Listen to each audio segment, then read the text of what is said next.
Hi everyone, it's a pleasure to be here. I'll present to you the African futuristic spectrum as a catalyst for cultural preservation, especially design. I can go to the next page. Okay, nice.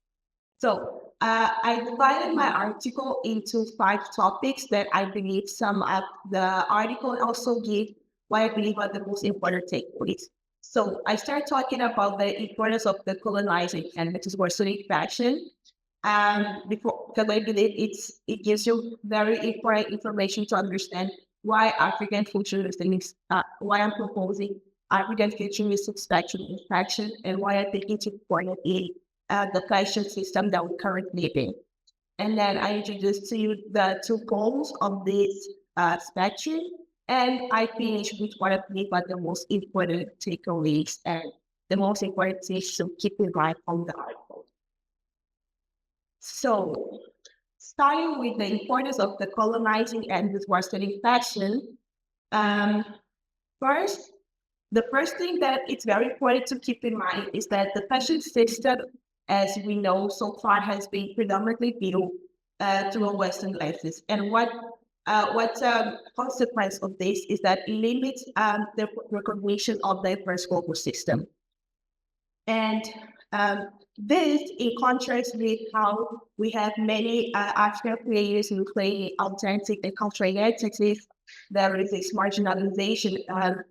It also adds a factor to why it's very important to have African futurism, because in a world that's becoming globalized, we can no longer have a fashion system that's completely reliant in one culture.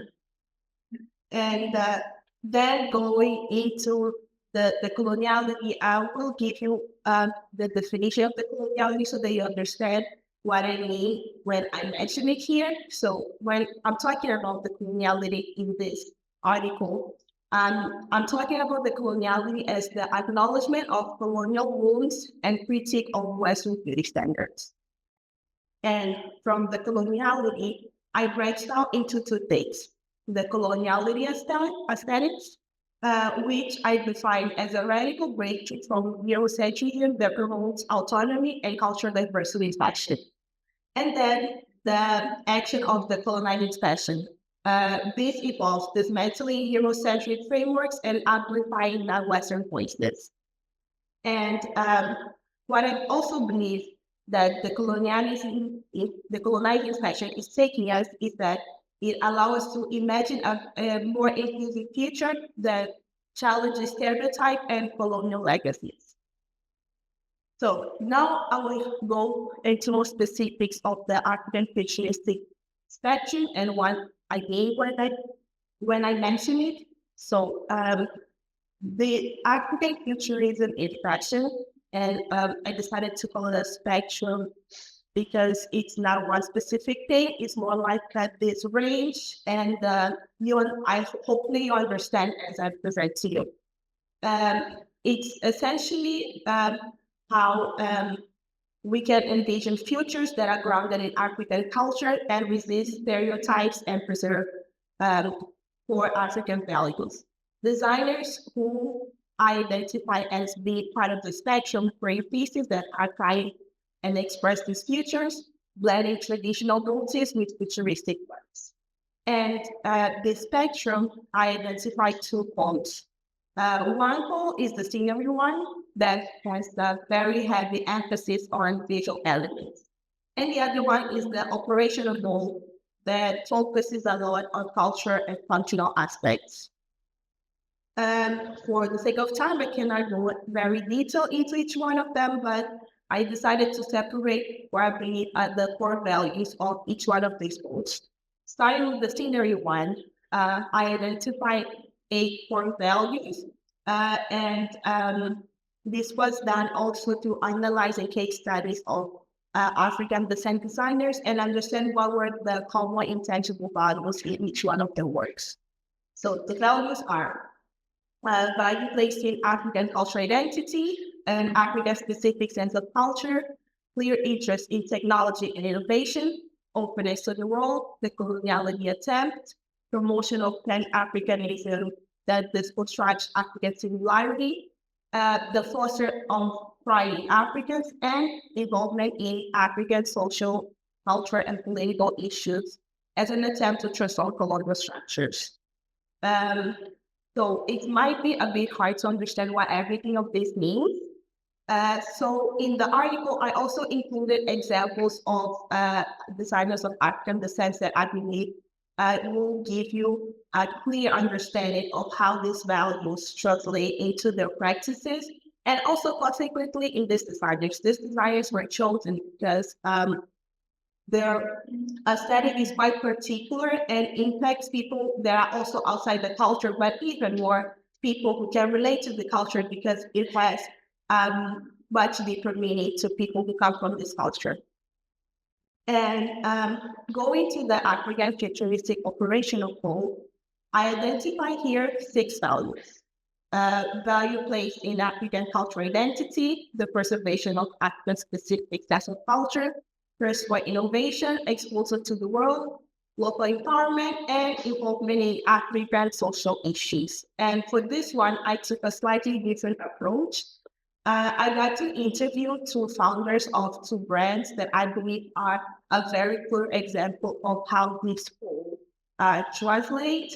And what differentiates this post a lot from the previous one is that this one more about telling you stories to people and connecting people to culture.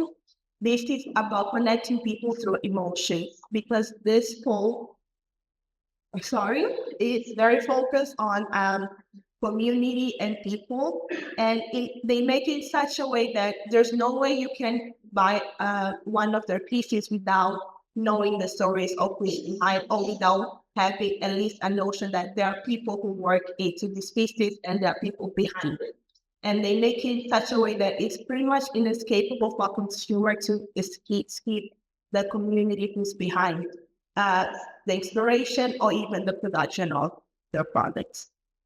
I'm going with the final takeaways here. I divided the takeaways in the conclusion and what I think will be further exploration of this theme. So, going to the conclusion, pretty much I believe that African futurism reimagines African futures beyond Western ideas.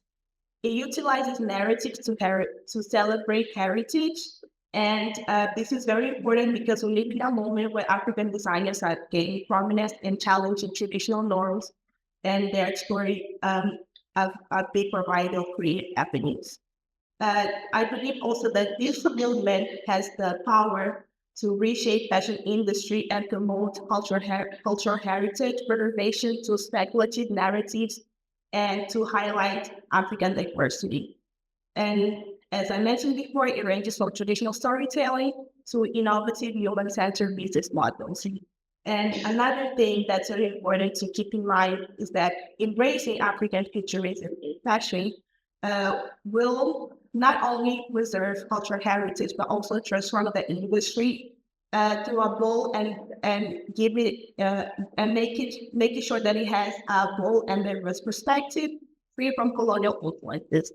And just to finish out, what I believe would be the next logical step to the article would have a diverse group of African descent designers, because this is not a recognized thing in fashion, and to see if they can relate to it and where in the spectrum they believe they are part of it or what makes sense to them.